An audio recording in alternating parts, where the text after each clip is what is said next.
The difference between who and whom is near and dear to my heart because I see many native English speakers make mistakes in using these words. Also, there's a difference between the formal use of these words, for instance in legal documents, and the informal use in everyday speech.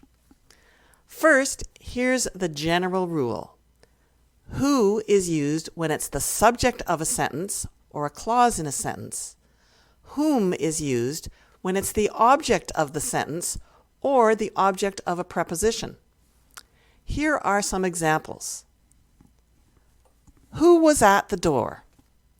Who is clearly the subject of this sentence, and so we use who.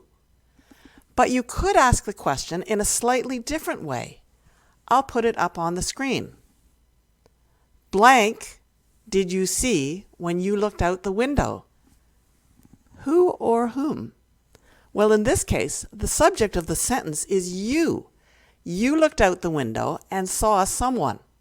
The person you saw is the object of the verb see.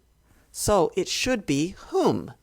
Whom did you see when you looked out the window? The problem is that in everyday English, only grammar fanatics like me would actually say this. Most people would simply say, who did you see when you looked out the window? Here's a different example using a preposition.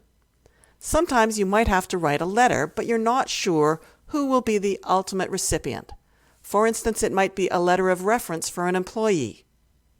You would start your letter to whom it may concern. That's a standard English phrase in which whom is the object of the preposition to.